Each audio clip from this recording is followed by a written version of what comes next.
हाय guys, welcome और welcome back to my channel.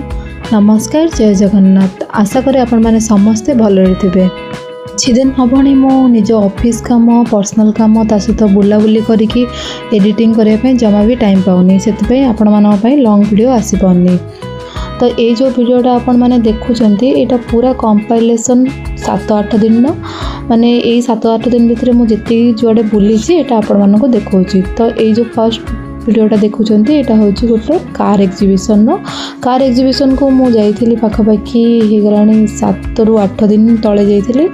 सेतबेले यही सब कार एग्जीबिशन में आसला बहुत गुड़ा कार तार ना मु जान नथली, बस किंतु बढ़िया लागुतला, गोटे किसी नुआ एक्सपीरियंस थिला। भाबिली आपण मानक सहित शेयर करदेबी।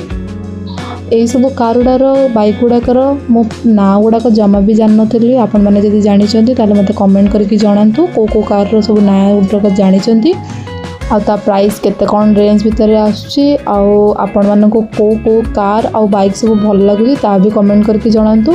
तो जेहेतु मो एडा सब जानी नथली तार ना गुड़ाक, तो मु गोटे गोटे करके गूगल सर्च करके जानुथली तार ना गुड़ाक। किंतु पाखरु एते सब ब्रांडेड लग्जरियस कार देखिबार मजा गोटे अलग प्रकार थिला। तो जहाँ भी हो मुझे दिन पूरा बढ़िया से एंजॉय कली। ता सहित बहुत सारा मो यूट्यूब ब्लॉगर मानक भी से देखी। देन ता पर दिन आम जाकि पहुँची जाइलु मिशन शक्ति बजार रे।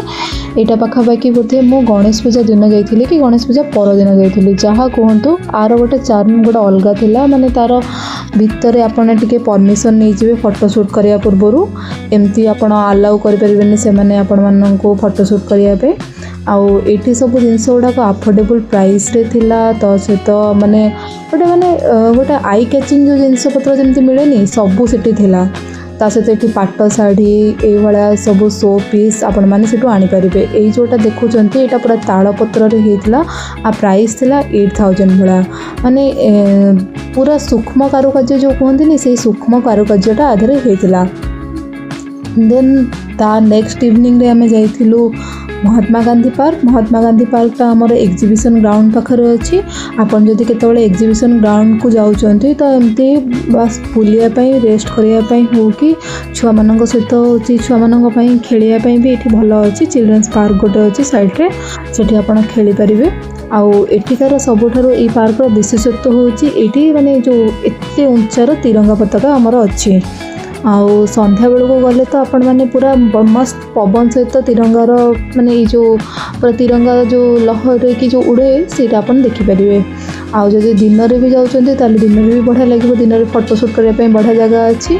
देन से पार्क पछ पटू माने बैक साइड आड़ को अच्छी ध्वजा क्षेत्र रे अच्छी यही भाया हूँ जगटा अच्छी जोटि कि आपण माने बहुत जनकर महापुरुषंकर ना लिखाई सब काम गुड़ाक लिखाई।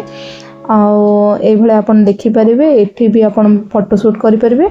ये जो पर्टिकुलर पार्क रे फोटोशूट किसी रेस्ट्रिक्शन नहीं, आपण माने जाइए फोटोशूट आराम से करें। पार्किंग भी बाहर करने अच्छी, ता सहित एंट्री फी किसी ना, एंजॉय करेंगे आपन पूरा। यहाँ हूँ से ध्वजा क्षेत्र दिन डे लाइट टे बेटर में भी लगी पारे, तथापि रात भी भल लगुला। देन यहाँ हूँ से पार्क पाखर रोडटा। तो नेक्स्ट डे आमे जाइथिलु लिंगराज मंदिर को। लिंगराज मंदिर पछपटे ये पोखरीटा अच्छी। ये पोखर ना आपण माने कौन जानछंती मते कमेंट करी कहंतु। देन आमे एईटा को जाइथिलु। एई जगहटा को मु भुवनेश्वर एते वर्ष हलाने रहिलिनी, किंतु को दिन भी जाई नथिली। बस मु समस्त को फोटो रील ले देखिथिली एई जगहटा, किंतु मु केबे जाई नथिली। तो एई जगह ए बैक साइड लिंगराज मंदिर रो बैक साइडटा बहुत बढ़िया से आस्तुला। देखुचन तो आपण माने फोटो रे केते बढ़िया लगुची।